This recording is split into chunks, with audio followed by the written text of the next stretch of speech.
بسم اللہ الرحمن الرحیم۔ السلام علیکم۔ اشاعت اسلام سے قبل اہل مکہ حضور نبی کریم علیہ السلام کو صادق اور امین کے القابات سے نوازتے تھے۔ یہی وجہ تھی کہ وہ اپنی تمام تر امانتیں حضور نبی کریم علیہ السلام کے سپرد کیا کرتے تھے۔ آج کی اس ویڈیو میں ہم آپ کو بتائیں گے کہ حضور نبی کریم علیہ السلام نے کس طرح اپنی دانش مندی سے ہجر اسود کی تنصیب کے معاملے کو حل کیا اور تمام قبائل کو خوش کر دیا۔ رسول کریم صلی اللہ تعالی علیہ وسلم کی بعثت سے 5 برس قبل کا واقعہ ہے کہ بیت اللہ کی چھت کو آگ لگ گئی جس سے وہ مسمار ہو گیا۔ اس وقت حضور علیہ السلام کی عمر مبارکہ 35 سال تھی۔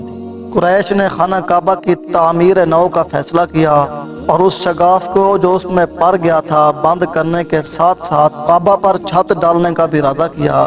اس مقصد کے لیے سب نے مل کر حصہ لیا۔ تمام قریش پتھر اٹھا کر لاتے تھے۔ حضور علیہ السلام بھی انہی میں شامل تھے۔ آپ صلی اللہ تعالی علیہ وسلم بھی پتھر اٹھا کر لاتے تھے۔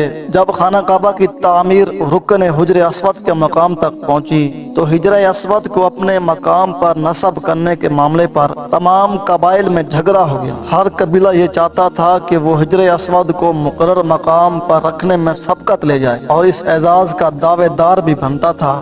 یہ نوبت یہاں تک پہنچی کہ ہر قبیلہ ایک دوسرے کے خلاف صف آرا ہو گیا۔ یہ اختلاف شدید تر ہو گیا۔ سب نے لڑنے مرنے کی قسمیں کھا لیں اور تمام کے تمام لڑائی کے لیے تیار ہو گئے۔ ایک قبیلے نے یہاں تک کیا کہ خون سے بھرا ہوا ایک کٹورا لا کر رکھ دیا اور دوسرے قبیلے کے ساتھ مل کر اس کٹورے میں ہاتھ ڈال کر لڑ مرنے کی قسم کھائی۔ 4-5 روز تک تمام قبائل اپنی اس حالت میں رہے، مگر چونکہ اللہ تعالیٰ بہتر جانتا ہے اس لیے ان کے مابین جنگ کی نوبت نہ آئی۔ ان سب نے باہم جمع ہو کر مشورہ کیا کہ کوئی ایسی صورت نکالی جائے جو سب کو قبول ہو۔ آخر کار ان کے مابین یہ بات طے ہو گئی کہ جو صبح کے وقت سب سے پہلے مسجد حرام میں داخل ہو اسے ثالث مان لیا جائے اور جو وہ فیصلہ کرے سب مان لیں۔ دوستو، آپ جانتے ہیں کہ صبح کے وقت سب سے پہلے کون مسجد حرام میں داخل ہوئے؟ سب سے پہلے نبی کریم علیہ السلام مسجد حرام میں داخل ہوئے۔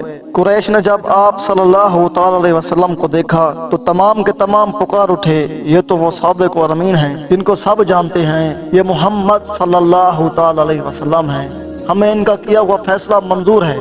جب تمام لوگ آپ کی ثالثی پر رضامند ہو گئے تو حضور علیہ السلام نے معاملے کی نزاکت کو مد نظر رکھتے ہوئے وہ تاریخی فیصلہ کیا جو آج بھی ایک اعلیٰ اور عظیم مثال کے طور پر مانا جاتا ہے۔ آپ صلی اللہ تعالی وسلم نے ارشاد فرمایا کہ میرے پاس ایک کپڑا لا۔ چنانچہ آپ کو وہ کپڑا پیش کیا گیا۔ آپ صلی اللہ تعالی وسلم نے اپنے دست مبارک سے حجر اسود کو اٹھایا اور اس کپڑے کے درمیان رکھ دیا۔ پھر فرمایا ہر قبیلے کا ایک شخص آئے اور اس کا کنارہ پکڑے۔ سب قبیلے کے افراد آئے اور انہوں نے چادر کو کونوں سے پکڑ کر اٹھایا۔ اس طرح حجر اسود کو وہ مقرر مقام تک لے کر پہنچے۔ پھر آپ صلی اللہ تعالی وسلم نے اپنے دست مبارک سے حجر اسود کو اٹھا کر اس کی جگہ پر نصب فرما دیا اور تعمیر مکمل کرنا شروع ہوئی، اور اس طرح آپ صلی اللہ تعالی علیہ وسلم نے اپنی فہم و فراست، عقل و دانش اور سوجھ بوجھ کے ساتھ بڑے مسائل کو چند منٹوں میں حل کر دیا اور قبائل کو ایک بہت بڑی خون ریزی جنگ سے بھی بچا لیا۔